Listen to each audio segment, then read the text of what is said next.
Welcome to the ONC webinar, HTI-1 Final Rule Insights Condition Information Session. My name is Chiara Matrosino with Kaufman and Associates, and I will be assisting with the logistical support for this Zoom session.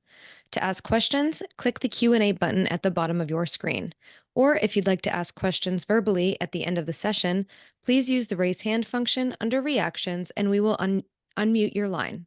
We ask that you select the speaker view option located at the top right side of your Zoom interface. This will allow you to see the speaker as they present. Finally, please be aware that today's session is being recorded. Closed captioning is available by clicking the CC icon at the bottom of your screen.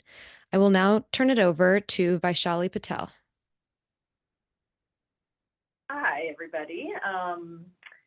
As she mentioned, my name is Vaishali Patel. I'm Deputy Director of ONC's Technical Strategy and Analysis Division, and you are at the webinar today that's going to be discussing the insight condition requirements and measures. So welcome. And I'd like to say we've saved the best for last, in terms of I think this is the last of the webinars that we're hosting that relate to educating the public and our stakeholders on HTI-1. And so we're really excited about this aspect of the rule and hoping that, the measures that will be implemented will shed light on interoperability where we've made progress and also identify areas where we still have some work to do. Before we get started, I do want to ask one quick question, just curious as to whether, folks have read the rule, the insight section of the rule. If you have, if you could enter in the chat the letter Y, that would be kind of fun just to see. But just kind of curious as to, how prepared everyone is. They've done their homework. It's February, so you've had some time. So hopefully you've had a chance to look at it. And if you haven't, definitely please do so. We'll be highlighting, some of the key aspects of the insights condition, but reading through the rule will provide just additional context that I think will be helpful. So with that, I'm going to hand it over to Seth Kaczynski, who is the Director of Strategic Planning and our Coordination Division, whose team led the initial development of the measures, and he'll be going through the program requirements and the reporting process. And then following this, I and Jordan Everson, who is a public health analyst within my division, will be going through the measures. And in addition to Seth and Jordan, we also have Stephanie Lee, who's within our Regulatory Affairs division, who won't be on screen, but will be taking the lead to answering many of your questions in the chat, or in the Q&A function, I should say. And I'll also like to thank her because she's really integral to finalizing this rule. So thank you, Steph. And we also have Beth Myers and Kate Tipping with us, who are leaders within our Office of Policy to help out as needed. So with that, I'm going to hand it over to Seth. All right, thank you, Vaishali. As Vaishali said, I'm Seth Kaczynski. I'm the Director of Strategic Planning and Coordination at ONC. And we can go to the next slide. And so just a brief disclaimer about today's presentation before we jump into the content. The materials contained in this presentation about the health data technology and interoperability certification program updates, algorithm transparency, and information sharing final rule are based on the document that has been published in the Federal Register on January 9th, 2024, which amends provisions contained in 45 CFR Parts 170 and 171. And while every effort has been made to ensure the accuracy of this restatement of those provisions, the presentation is not a legal document. The official provisions are contained in the final rule and 45 CFR Parts 170 and 171. Also, please note that other federal, state, and local laws may also apply. This communication is produced and disseminated at U.S. taxpayer expense. We can go to the next slide. So jumping into an overview and kind of how we transition from the 21st Cures Act into the Insights condition in the final HTI-1 rule. The Cures Act established the requirement for ONC to create the Electronic Health Record, or EHR, reporting program. And as its foundation, this program really is about providing transparent reporting through measures around the performance of certified health IT. So the HTI-1 final rule implements the EHR reporting program as a new condition and maintenance of certification requirement under the ONC certification program. This new condition and maintenance of certification we refer to as the Insights condition. And so through transparent reporting by developers of certified health IT, the implementation of the Insights condition can help us address information gaps in the health IT marketplace currently, provide insights on the use of specific certified health IT functionalities, as well as provide information about consumers' experience with certified health IT. And to develop the Insights condition measures and related requirements of the program, those were informed through extensive engagement with the health IT community. And we can transition to the next slide, please. So I'm going to cover just how we went about developing the measures. The Cures Act directed ONC to seek public input from relevant communities to inform the development of the measures. ONC contracted with the Urban Institute and its subcontractor Health Tech Solutions to identify an initial set of measures that developers of certified health IT would be required to report under the program. And that set of measures was based off of extensive research, including a literature review, market research, input from stakeholders and health IT measurement experts, and then ultimately based off of an initial set of draft measures, feasibility and validity testing. Also, public feedback was obtained on a draft set of measures, and that included engaging ONC's Health IT Advisory Committee. So the measures were refined and modified based on high-tech and public feedback, along with research and expert consultations, and then proposed in the HTI-1 proposed rule. Based on the public feedback on the proposed rule, we've now finalized that set of measures and program requirements in the HTI-1 final rule. I do want to say we really appreciate the time and expertise from across the health IT community throughout this process in helping to inform the development of the Insights condition and the related measures under that condition. We can go to the next slide. So just giving a quick overview of the 7 measures that developers of certified health IT are required to report as a part of the Insights condition are listed on the slide. The Cures Act identified 5 categories for measures, including interoperability, security, usability and user-centered design, conformance to certification testing, and other categories as appropriate to measure the performance of certified health IT. So ONC chose in the HTI-1 final rule to focus reporting measures initially on the interoperability category. And we broke that focus on interoperability into 4 areas. Those are listed on the left of the screen. Individuals' access to electronic health information, public health information exchange, clinical care information exchange, and standards adoption and conformance. And we intend to explore the other Cures Act categories in future rulemaking. ONC, my colleagues on the call, including Vishali, will cover each of these 7 measures and metrics in greater detail later on in the webinar. So on this slide, you can see 2 things. One, you can see how each measure aligns to the 4 areas of interoperability, but you can also see how each of the measures aligns to a specific certification criteria.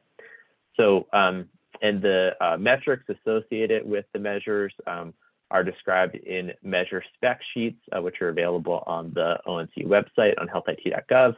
And we can plug the measurement spec sheet, the link to that and where to find that on healthit.gov into the chat. Insights gained from reporting on these measures can provide ONC and the health IT community with a better sense of how health IT is being used. So using FHIR, providing patients access to their own health information, as well as supporting public health. So on the next slide, we're going to take a look at who is required to report on these measures, and then I'll get a little bit more into how that process will work.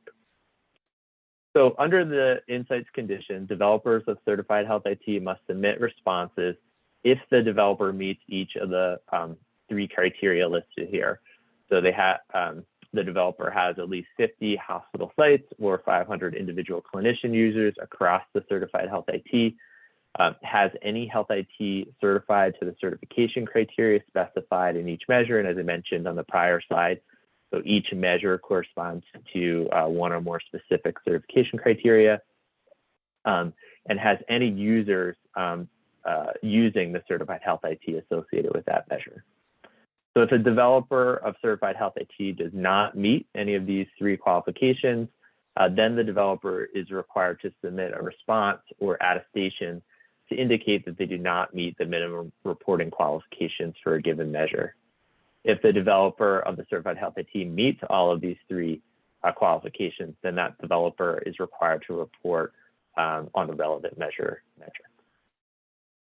Also, the developers are required to provide the percentage of total customers, so for example, hospital sites or individual clinician users, represented in the data provided for each response.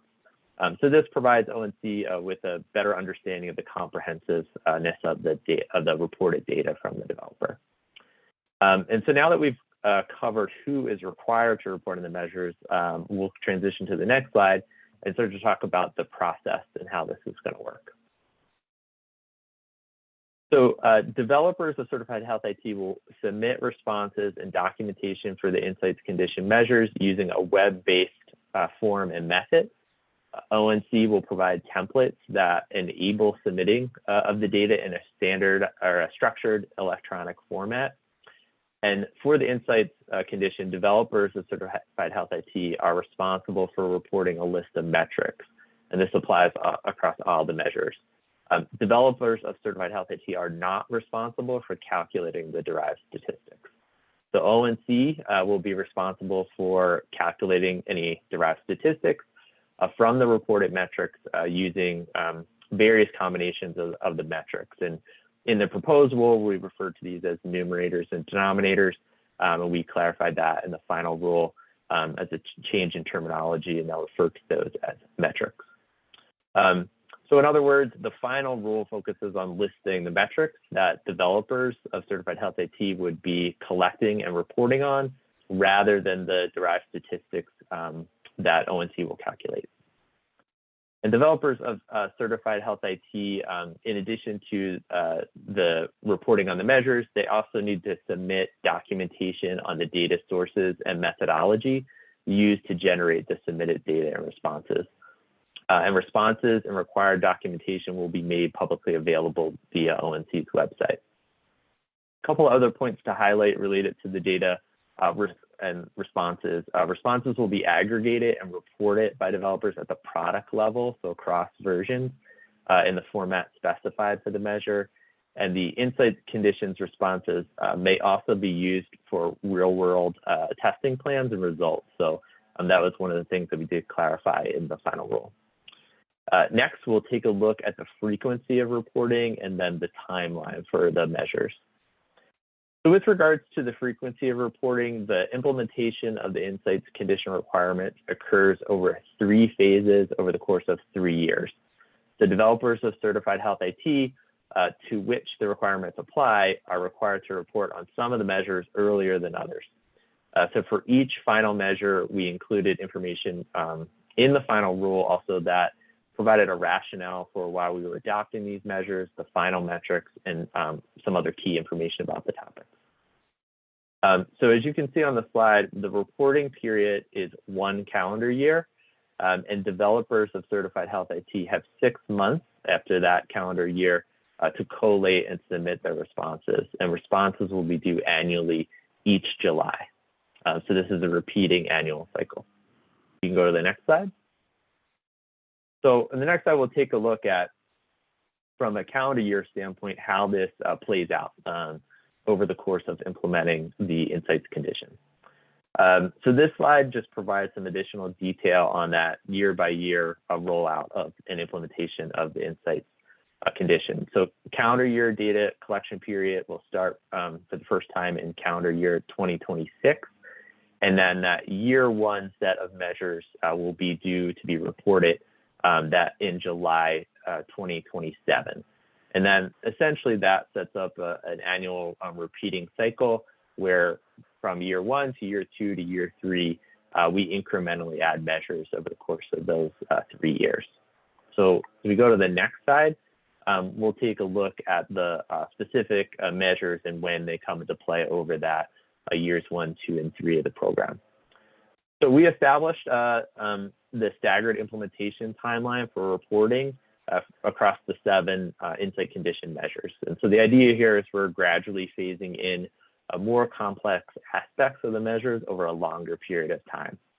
So 4 of the 7 measures have required metrics for developers of certified health IT to collect and report in year 1. And then connecting back to the prior slide, so essentially in calendar year 2026 will be data collection for the first time on the year 1 measures, and then those will be reported in July 2027.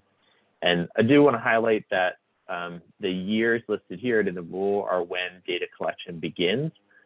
So for example, developers of certified health IT are required to continue reporting those year 1 measures annually thereafter. And then incrementally, we're adding in new measures in year 2 and the remaining measures in year 3. So July 2029 is when we'll have the full set of insights condition measures reported, and then that will occur annually thereafter. We can go to the next slide. So lastly here, before I turn it back to Vaishali, I just wanted to highlight that, again, we really appreciate the time and expertise throughout the process of developing these measures and establishing them through the proposed and final rules. The time and expertise that the health IT community has provided to ONC to inform the development of the insight condition and related measures. Public comments on our proposed rule led to a number of key changes in the final rule related to the insights condition. And so this slide highlights a few of those, in particular related to the proposed timelines that we put in the proposed rule, as well as responding to some of the comments that we got around expected burden to implement the insights condition. So a couple of things I just want to highlight that are changes reflected in the final rule from the proposed. We did delay the start time for collecting and reporting measures. We spread the implementation of the measures across a longer period of time, so 3 years instead of initial 2 years. We reduced the reporting frequency from twice a year to annually. And then we also clarified, as I mentioned earlier, that insights condition measures can also be repurposed for meeting real-world testing condition requirements under the ONC certification program. So that provides an overview of the program requirements. And now I'm going to transition it back to Vaishali Patel, who is going to take us through the measures and metrics in more detail. Great, thanks. Thanks, Seth. If we could go to the next slide, please. So, all right, so I want to just orient everyone to the resources that are available currently regarding the measures and metrics. As Seth went over, we have a number of measures that cover various topic areas: public health, standards adoption and conformance, patient access, and clinical care exchange. And within each of the measures that are part of those topics, there are a set of metrics associated with those measures. And it's those metrics that would be reported for insights. And the measure specifications, which are on ONC's website at the web link that's typed right there on the slide, is where you would go to really get the details on the metrics themselves. And the metrics distill some of the key information that you'll need. That in combination with reading the rule, the insights section of the rule, particularly the preamble text, will be very helpful in grounding you into what's required. Seth covered some of the the cross-cutting program requirements, and the text provides a lot of the context and the explanation. But I'm planning to kind of walk through a measure spec together because I think that will be useful in helping everyone understand what kinds of information are included. And we'll do that by going through, next slide, the patient access measure. Next slide, please.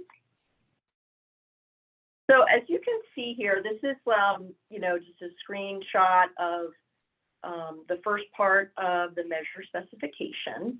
The title of the measure, reflects the actual name of the measure.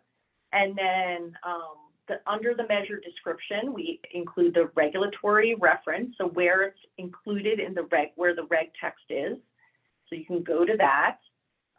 We also include the specific criteria that are associated with the measure. So each measure is associated with a specific certification criterion. And so that's listed there for reference. And then we have a description of the measure itself. So the patient access measure is, as noted here, provides insights on the number of unique individuals who access their electronic health information overall and by different methods of access through certified health IT.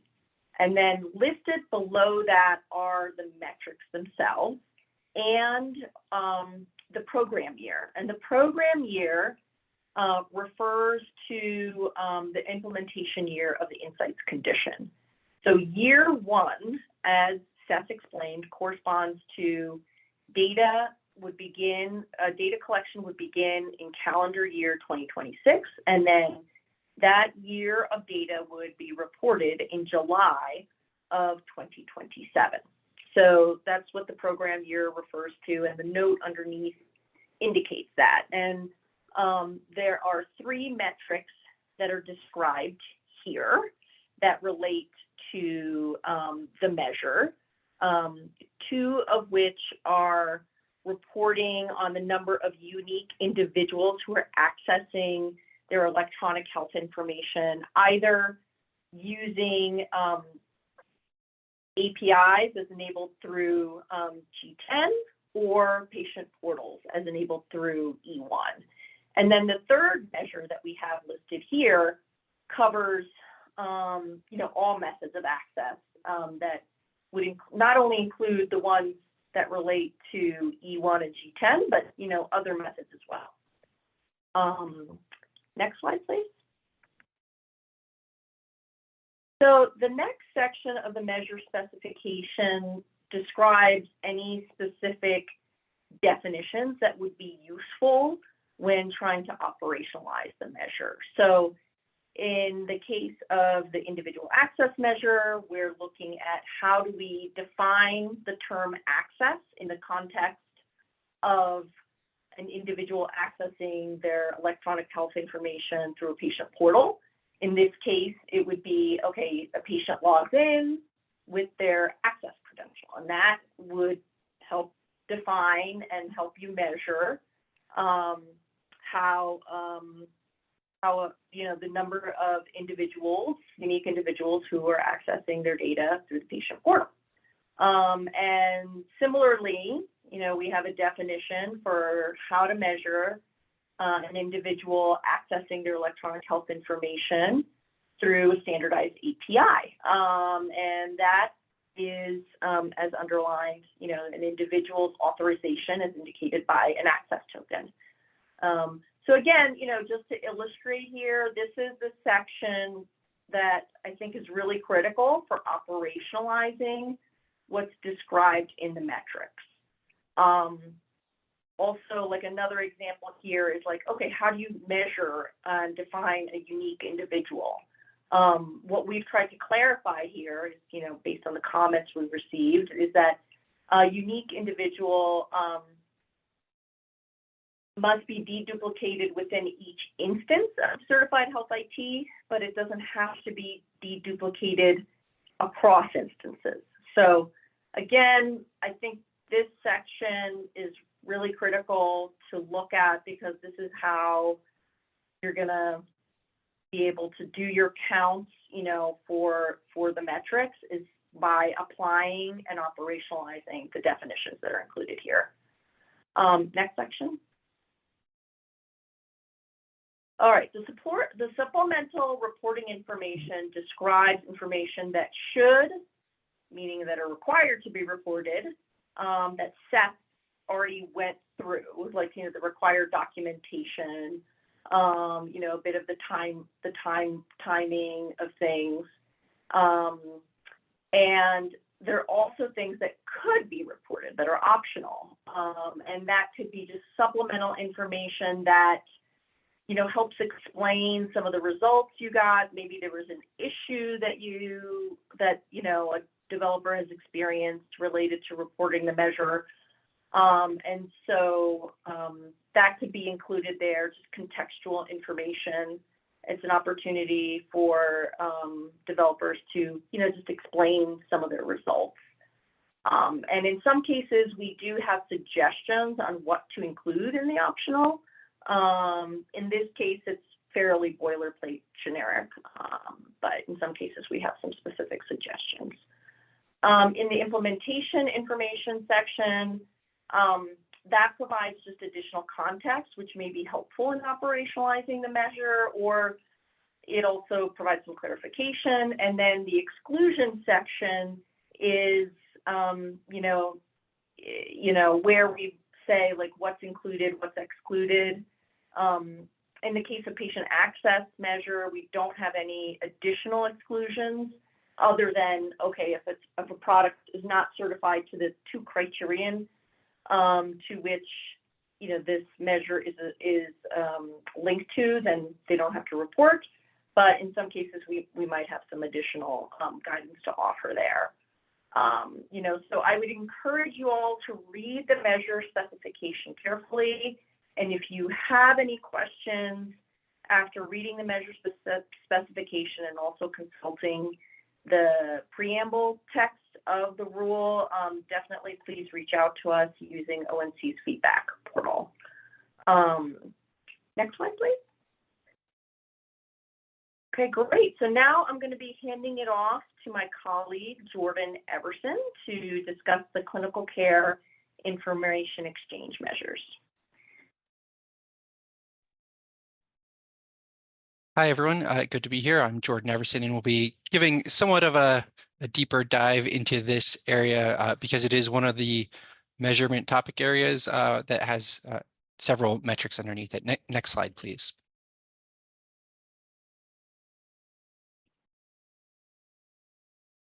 So within the clinical exchange measurement area, we finalized one overarching measure, which is CCDA, Problems, Medication, and Allergies, Reconciliation, and Incorporation through Certified Health IT. And really, this measure has 2 primary objectives. The first is to shed some insight into the extent to which CCDAs are shared in support of clinical encounters. And the second is to understand how frequently those CCDA documents are then reconciled into the Health IT module. And as kind of a subcomponent of this second objective, we're interested in understanding how often methods are used to increase the efficiency of reconciliation and incorporation. And I'll walk through how the specific metrics are intended to meet these objectives on the following slides. I will note that we have finalized one measure here in the final rule and have not finalized the second measure that was proposed around tracking the specific exchange mechanisms used to obtain CCDA documents. Next slide. So in total, this measurement area includes 10 specific metrics. And I think to kind of show how these individual metrics work together, I want to walk through them in sets and explain kind of some specific details underneath each. Next slide, please. So start with the first three metrics, two of which are more or less intended as denominators to understand the scale of encounters occurring, and then to think about how the volume of exchange compares to that scale of care being delivered. So the first metric here is the number of encounters during a reporting period. And we define encounters within the insights condition as aligned with approaches through CMS measurement and the ONC certification criteria, and how encounters are defined in those programs, specifically in the G1 and G2 certification criteria, as well as the C1 through 4 criteria, which are in support of CMS measurement for promoting interoperability and for quality measurement. The next metric here is the number of unique patients. Oh, sorry, go back. The next metric here is the number of unique patients with an encounter. And so this again would be a denominator, thinking about how many patients are receiving treatment within a reporting period, and providing context to the volume of exchange occurring through CCDA documents. Here we define unique patients as those identified within one instance of a certified health IT, as Vishali touched on recently. We're not requiring deduplication across instances or implementations of certified health IT, which might have been challenging. The next metric here is the number of unique patients with an associated CCDA. And here with the first reference of these documents, I'll point out that we intend to count any valid CCDA template as a document in this measure. And here, when we say number of unique patients with an associated document, we mean that the patient has been matched to at least one document within the certified health IT module, and that matching could have been automatic by the system or could have been manual from a list by an end user. But the idea is how many patients here have a supporting document from another organization when they're receiving care. Next slide. The next two metrics within this measure are really aimed at capturing the total volume of documents being exchanged or obtained in the healthcare delivery system. And so the first here is the total number of CCDA documents obtained, and the second is the number of unique documents obtained. For both of these metrics, right, we're again counting any valid CCDA template. The key distinction here is that the second metric is focused on unique documents obtained. And we've defined in the final rule a unique document using really document identifier only. So if there are 3 documents obtained with the same document identifier, that would count as 1 document in the unique documents metric and 3 in the kind of raw total number of documents obtained metric. I'll note that this identification of unique documents is specific for the insights condition, so need to identify unique documents by document identifier, even when the health IT product doesn't natively do that deduplication. Now I'll contrast that with the next set of metrics we'll talk about, where the focus is really on what the health IT product is doing. Next slide, please.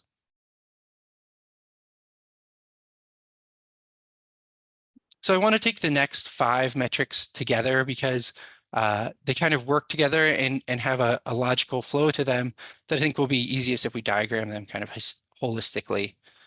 Next slide. So to start with, all of these more or less emanate out of the number of total documents obtained that I described above, which is kind of the raw number of documents that are obtained by the health IT product in a given reporting period. That then splits into 2 metrics, one around the number of total documents obtained that were pre-processed, and another around the number of total documents obtained that were not pre-processed. And what we mean by pre-processing in this framework is that an automated process was applied that facilitates reconciliation and incorporation of the document. And so examples of pre-processes would be deduplication by document ID as described above, or by the information within the CCDA, depending on however the health IT product does that deduplication, right? You're describing what the product is doing here and putting documents into different metrics based on what the product is performing. Another example of a pre-process would be removal of information already in the health IT module.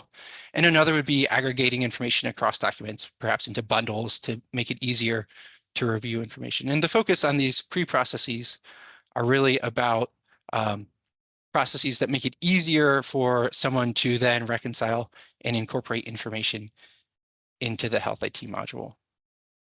Next slide, please. So I now want to follow along from kind of the pre-processing box into two further metrics. So starting with the number of total documents obtained that were pre-processed, the first metric then is the number of those documents, those that were obtained and pre-processed, that were then where problems, medications, or allergies and intolerances were then reconciled and incorporated via any method. And by any method, in green here, we've defined any method to include manual methods, automated processes for reconciliation and incorporation, or a mix of manual and automated methods. And by reconciled and incorporated, we mean that an affirmative action has been taken to reconcile new information into the health IT module, or to indicate that no new information needs to be incorporated. So you can see the logic here is that we could develop statistics around the number of CCA documents that were pre-processed and reconciled, divided by the number of documents that had been obtained and then pre-processed. And that could provide some insight into how effectively those pre-processes were occurring. The metric directly below that is focused on the number of total documents obtained that were determined to have no new problems, medications, or allergies and intolerances by pre-processes or fully automated processes.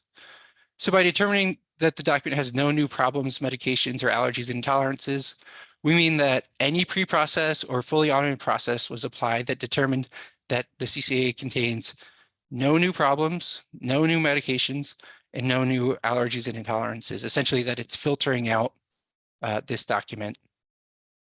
And so we have a kind of a distinction here between pre-processes and fully automated processes. Those fully automated processes really refer to processes intended to reconcile and incorporate information into the health IT module without an action by a clinician, end user, or their delegate. So here focused on the actual action of reconciliation and incorporation in comparison to the pre-processes, which are focused on things that make reconciliation and incorporation easier for an end user, such as deduplication. And the types of automated processes we're focused on here include reconciling new information, although in this metric that doesn't directly apply, or determining that no new information needs to be incorporated. So when you take these metrics together, the idea is that we'll be able to identify the number of documents that were reconciled and incorporated, taking out of all those that were obtained and pre-processed, net of documents that were determined to contain no new information that would be useful for review by an individual. And that could shed some light on the efficiency of these kind of filtering processes and setting up meaningful review by end users. Next slide, please.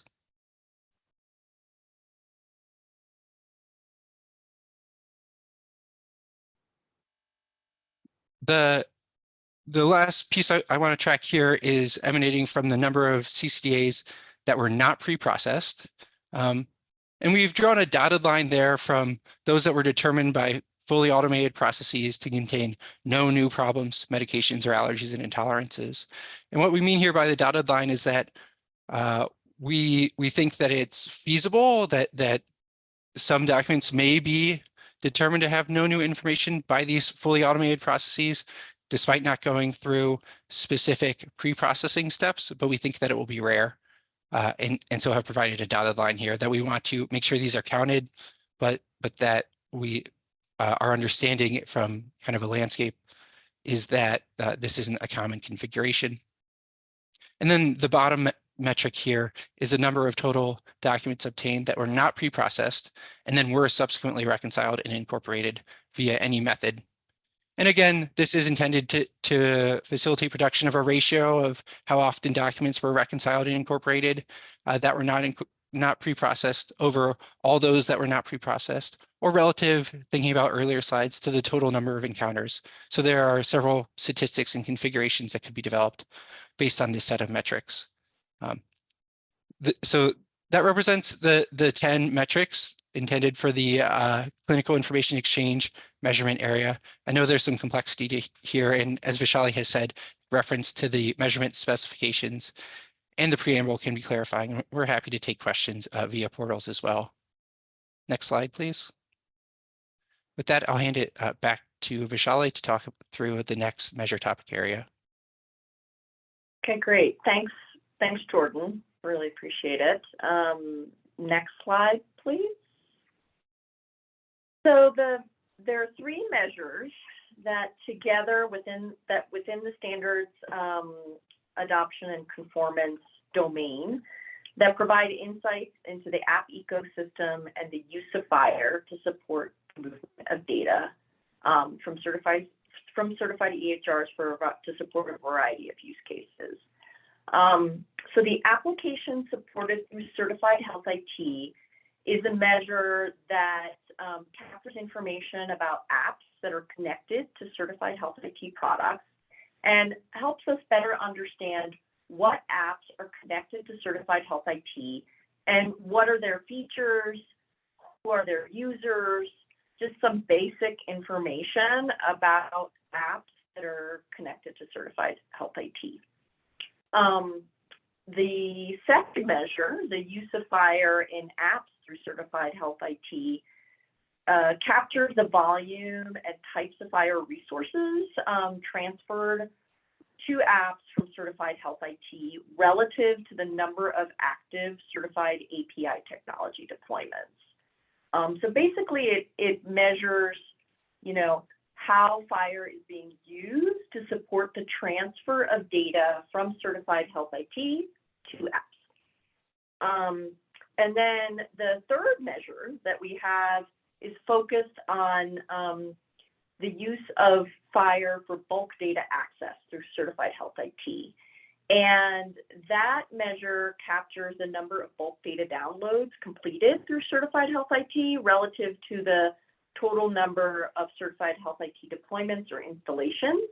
And it provides us with insights as to what extent bulk FHIR capabilities are being used to support the movement of data from Certified Health IT. And within this domain or area, we did end up removing a measure that related to electronic health information export through Certified Health IT to address issues related to burden. Next slide, please. Okay, great. So this first measure focuses on applications supported through Health IT. It is a year one metric. So as Seth had explained, the data collection begins in calendar year 2026, and the results are reported in July of 2027. And this measure captures information about apps that are connected to Certified Health IT products, as I previously explained, whether it's actively used or not, the intended purpose of the app, and then the intended user of the app. And one of the things during the rulemaking process is that we updated and finalized this measure to include the intended user categories of clinician team and healthcare administrator and executive. Also, in terms of what apps are supposed to be included, it's pretty broad. Apps that are used to interact with Health IT that are certified to G10 are in scope and could include, but are not limited to, provider-facing apps, patient-facing apps, and payer-oriented apps. basically any app that is registered using the app registration process for G10 criterion is subject for inclusion in this measure. And apps are included whether they're based on whether they had registered at any point during the reporting period. And you'll notice in the first column, the term actively used, that refers to the definition of active use is based on whether electronic health information has been transferred to the app using certified health IT for 10 or more unique patients during the reporting period. Next slide, please. Okay, great. So this second measure, use of FHIR and apps through certified health IT, is phased over the first 2 years of the insights condition. The first metric is the number of distinct certified health IT deployments across clients associated with at least one FHIR resource returned. And that's overall and then broken out by user type. And user type refers to the types of users of endpoint services, which we've categorized as either patient-facing for endpoints that serve patients accessing their electronic patient health information, or non-patient-facing for endpoints that serve other types of users. So we've just kind of categorized it simply into these two kind of buckets. For the second metric, that is the number of requests made to distinct certified health IT deployments that returned at least one FHIR resource and by FHIR resource type. And this is really measuring the volume of requests that returned at least one FHIR resource and the types of resources that were returned with that request. And the goal of this metric is really to shed light on the resources that are most commonly exchanged via FHIR. We did constrain the types of FHIR resources that need to be reported under the second metric. They should align with G10 and the FHIR resources referenced. These include FHIR resources referenced in US Core implementation guide that support US CDI data elements. So as of HTI-1 regulatory baseline, once that would be kind of implemented, it would end up being version of US Core Implementation Guide 6.1.0 and US CDI version 3. Additionally, if a health IT developer chooses to use SFAP to adopt a newer version of standards referenced in G10, they would need to report based on the newer versions. For the third metric, the number of distinct certified health IT deployments active at any time during the reporting period, overall and by user type. The term active refers to if a certified health IT product has implemented the G10 criterion and has a FHIR endpoint available for a developer to make a request against. And then finally, the fourth metric, which is reported in year 2, reports on the number of distinct certified health IT deployments associated with at least one FHIR resource returned by the US Core Implementation Guide version. And here we've removed, previously we had proposed also reporting that by FHIR version, but because FHIR version and US Core Implementation Guide versions align, we decided to drop the FHIR version and simplify that. Next slide, please. Okay, this last measure within the standards adoption and conformance section focuses on bulk FHIR. And this measure is going to be reported in year 2. The data would be collected in 2027 and then reported in 2028. So the first metric is the number of bulk data access requests completed to export all data for patients within a specified group. And the second metric is the number of distinct certified health IT deployments that have completed at least one bulk data access request. So what does the term completed mean? And this is where you would go into the measure specification to get more details, but suffice it to say, with regards to completed, what we're talking about is regardless of whether the request that is subsequently accessed and downloaded by the requester, it is considered completed. So when the bulk data status request reports a status of complete, it's considered complete. You don't have to prove that someone downloaded the files, the user downloaded the files to consider it complete. In terms of types of users, the bulk fire metric applies to, it applies to all user types, given that bulk fire is likely primarily used by non-patient facing. For non-patient facing use cases, we don't want to limit it to patient facing endpoints, so it should include all endpoints and use cases. And it should reflect activity regardless of whether the endpoint is publicly available or not. And the measure applies to bulk fire data requests for fire resources that are within the scope of G10, similar to how the previous measure was constrained. Together, we're hopeful that these two metrics will shed light on the implementation and use of the bulk fire functionality. Next slide, please. So now we're moving on to the last domain, public health information exchange. Next slide, please.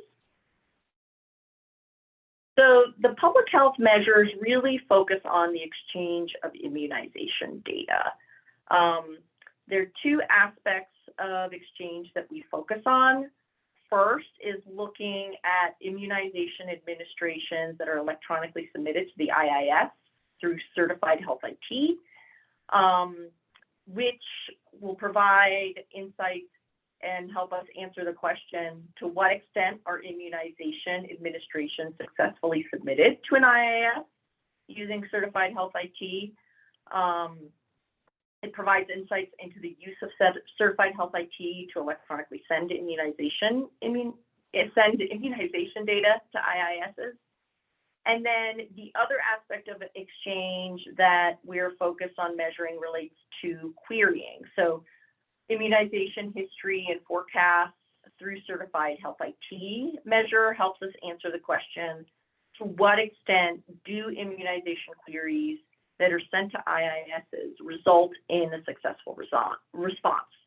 And that provides insights into the use of certified health IT to help support the querying of immunization history and forecast information from an IIS. Next slide, please. Okay, so the first measure, the immunizations administrations electronically submitted to IISs, has 4 metrics associated with it and is phased in over the course of the first 2 years. So the year 1 measures are really the overall measures. So looking at the reporting on the number of immunizations administered overall, and then of those immunizations that were administered, how many were then successfully submitted to an IIS. And then in year 2, we break out both those measures by age category and by IIS. So some points of clarification here. What do we mean by a successful submission? Again, one would go to the measure specification to look in the definition section, and what you'd see is that the total number of messages submitted to an IIS minus acknowledgements with an error of severity level E are considered successful submissions. And the term immunizations administered refers to newly administered vaccines during the reporting period and does not count historical vaccines previously administered but recorded within the reporting period. So they have to be administered during the reporting period and then submitted during the reporting period. We're hopeful because the reporting period has been, is a full calendar year, that, you know, this won't be like a big issue in terms of us, you know, missing out on, you know, vaccines that may have been administered but not recorded within the same reporting period. With regards to age categories, we have 2 age categories, one related to children and adolescents and one related to adults. Children, and we've aligned the definition for that with CDC's Vaccine for Children program, although we know that different jurisdictions have different age-related categorizations of what qualifies as children and adolescents and what qualifies as adults. But to simplify matters for reporting purposes, we wanted to keep it consistent and make it a little bit easier for everyone to report. So we've just kind of defined those categories for you all. And why are we breaking out the metrics by age? We think it's important to capture these 2 category age distinctions because the requirements that exist at the jurisdiction level for children, there's some mandated reporting for children typically, whereas that's not necessarily the case for adults across jurisdictions. And so it would just be really difficult to interpret the results if it was all lumped together. Additionally, we're breaking out the metrics reporting by IIS because each jurisdiction may vary based upon their IIS's capabilities and their jurisdiction's requirements. So again, just to help us interpret the results and also to help IISs in understanding what's, you know, their own kind of jurisdictions rates of reporting electronic submissions to IISs, electronic administrations to IISs. It would be helpful to have the IIS level data, and ultimately it'll help us monitor the evolving state of immunization data exchange efforts, as well as efforts to modernize the public health information technology. And ONC will provide templates that list the jurisdictions for each IIS. Please don't, fret about that as part of the templates. And then there also just with regards to IISs, there's just a number of different scenarios that are complex that we probably don't have a ton of time to get into today, but we'll likely cover in future educational resources that we'll provide.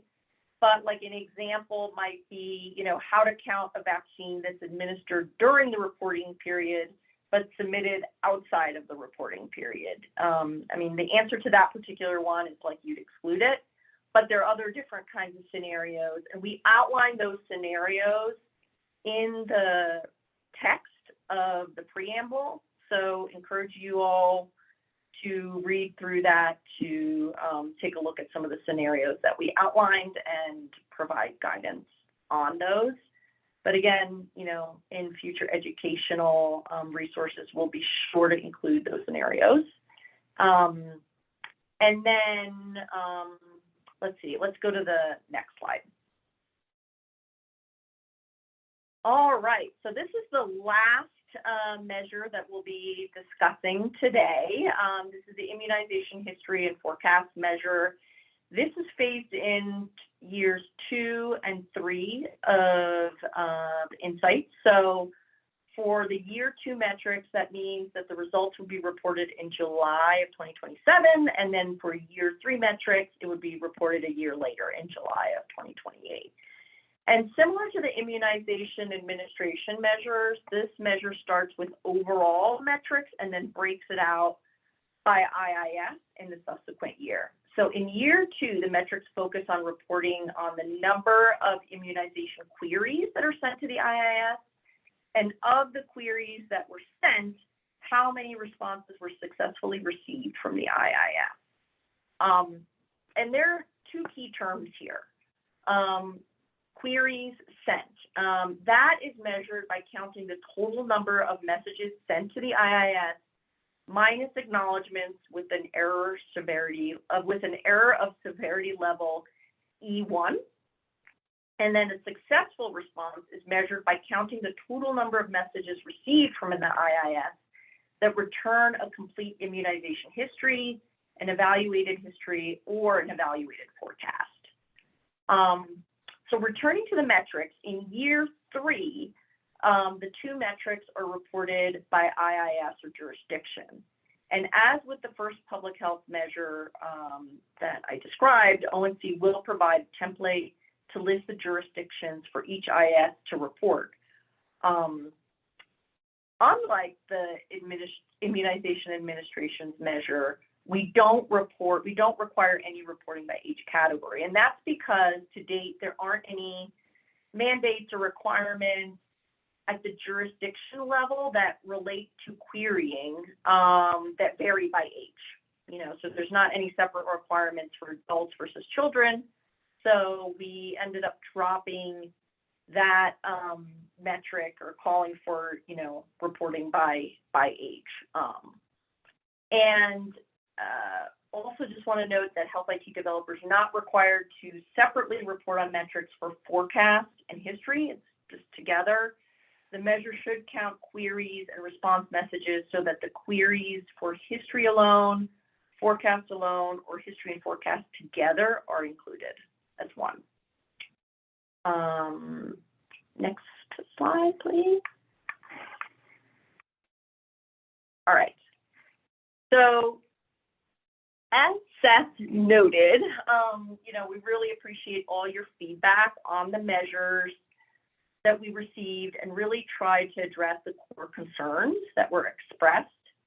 We finalized the measures and metrics based on that feedback, and we tried to clarify or add definitions to help explain the metrics. We were trying to remove terms that were confusing, and we also tried to streamline and constrain measures related to the metrics, including removing certain measures and metrics that we didn't think were necessary or were duplicative or confusing. However, as you begin implementing the measures, if you have additional questions, suggestions, please do reach out to us via the feedback portal. Next slide, please. All right. In terms of looking ahead, next slide. We do have future resources that are planned for the insights condition. We're hoping to have additional webinars that are going to delve into the measures and the program requirements more deeply. And that'll probably be rolled out potentially in partnership with our certification and testing division. And so stay tuned for that. We are actively working on a resource guide for health IT developers to explain the measures. So it's like all encompassed within one document instead of being spread out across the different measure specifications and in the rule. So we want to have like one document where a lot of the essentials are covered. And so we are working on that actively. And as questions roll in, we will put together frequently asked questions, sort of FAQs about the program, the measures, and the related metrics. So definitely, as you begin taking a look at this more carefully, if questions come up and they're not addressed by the measure specification or in the text of the rule, definitely, again, reach out to us through the feedback portal. As of right now, that's going to be, those inquiries get directed to me. So, I will try to answer and address the questions as best I can. And next slide, please. And finally, I'd like to conclude this webinar by letting you know that these measures will evolve. They're not hard set in stone. You know, they are in the final rule, and so they need to be implemented. But, you know, likely, you know, this program, the Insights Condition, is going to evolve over time. And what we learn from the data, based on what we learn from the data, from our experiences, as the certification program evolves and changes, you know, related, you know, measures that relate to those criterion will have to be updated. So, you know, this is going to be an evolving process. And so we appreciate your patience in advance with that. And we really, you know, hope to address and improve these measures over time so that we can, you know, really provide insights, quote unquote, into interoperability and highlight the progress as well as the pain points. And so we really appreciate your engagement as we move forward. And with that, I'm going to go back to go to the Q&A. And, you know, listed here in this last slide are the current resources that are available. And I think I've already mentioned where you can find the measure specification sheet, which is at this link here. So, all right. So I'm just taking a look at responses with regards to the Q&A. And Seth, hold on one second. Sorry, it's just moving my cursor around.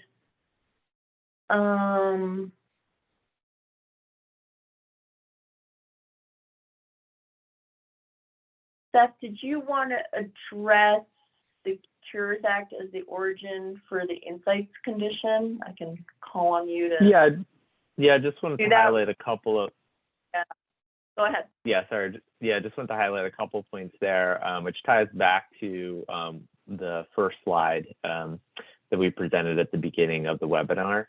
The origin for the Insights Condition came from direction from Congress in the 21st Century Cures Act, which established the requirement for ONC to set up an EHR reporting program.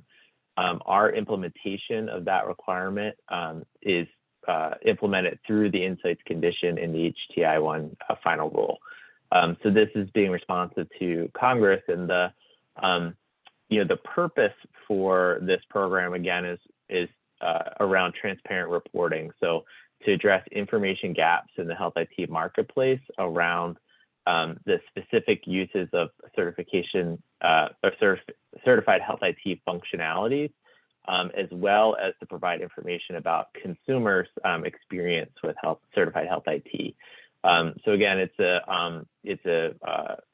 Insights Condition at its purpose is really around transparent reporting and to address that the gaps in the current industry on information on how certified health IT is performing related to certain functionalities, as well as to get some insights on how consumers are experiencing the use of certified health IT. So just wanted to reiterate that for folks. Also just wanted to clarify that as far as who this Insights Condition sets requirements for, it's developers of certified health IT. So that group is who is required to report as an aspect or condition of their certification under the ONC certification program.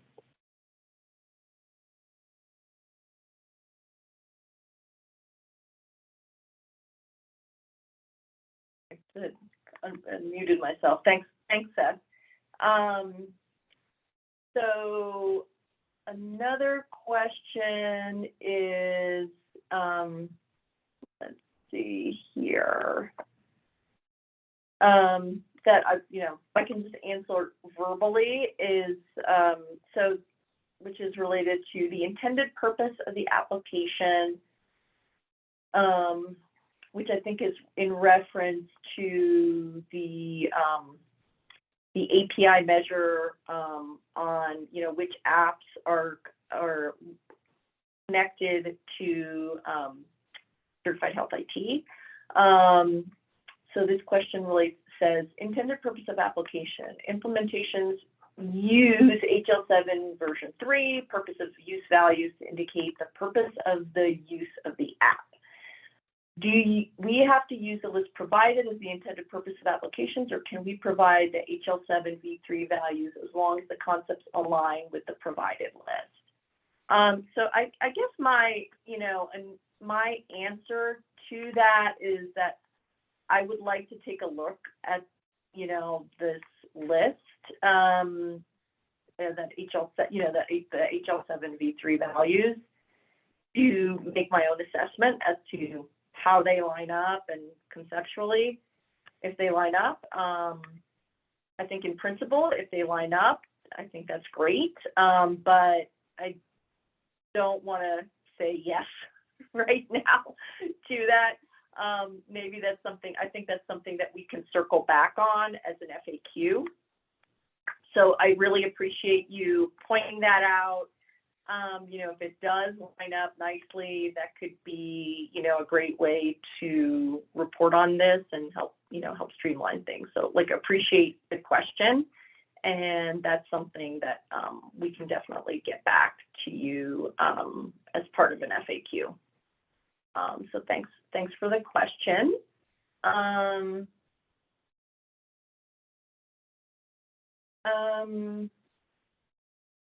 Yeah, so another question, immunizations administered only by age, not by type of vaccine. And yes, right now, for immunizations administered, we are only proposing immunization administered, and looking at, how they're sent to IISs is broken out by both age category and IIS, but not by type of vaccine. I think at this early stage of us implementing that measure, honestly, we wanted to keep things as straightforward as possible. As I mentioned, these measures will evolve over time.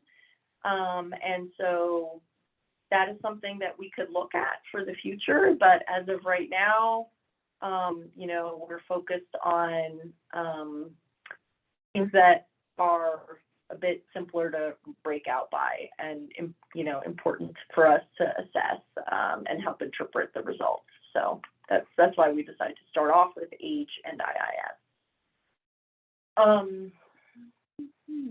Okay.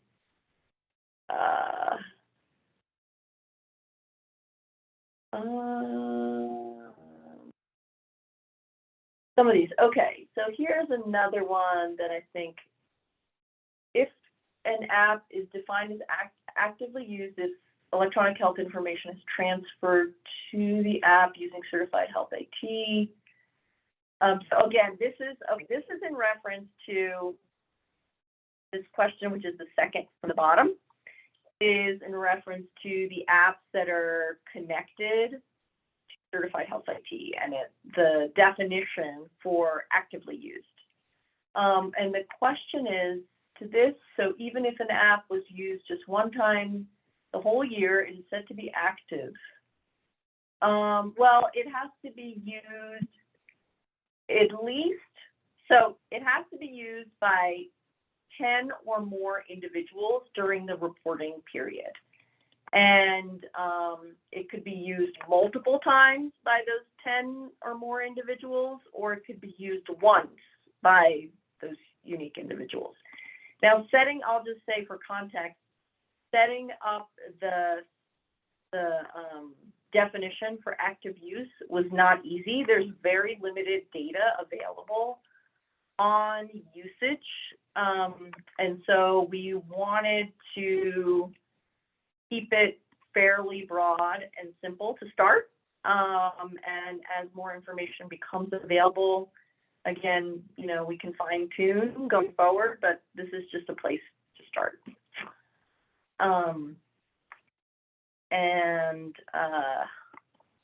Let's see. All right. I answered the first question. The second question, okay, if we meet all three criteria for insights reporting and have certified criteria, but we currently have no adoption of one of the criteria, do we just attest not meeting the minimum requirements for just that criteria or measure?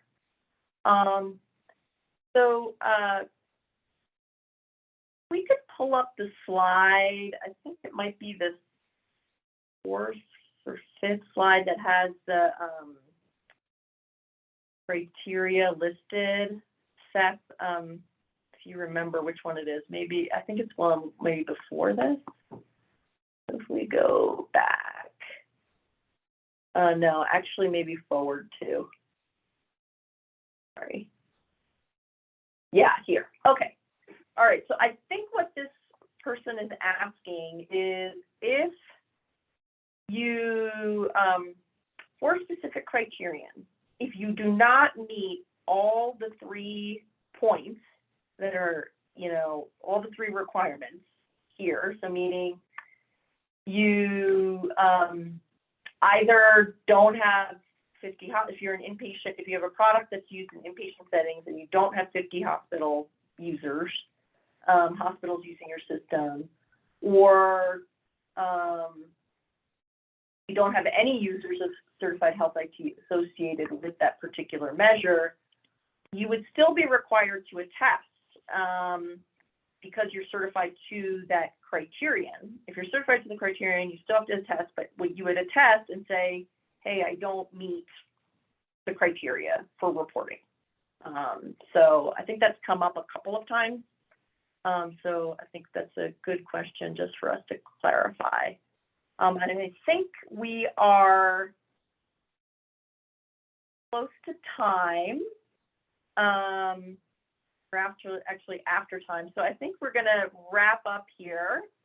You know, really, you know, I think there are a few questions that are outstanding, and we'll try to include those in any FAQs that come out, but really appreciate your engagement and all the questions, and thank you, everybody.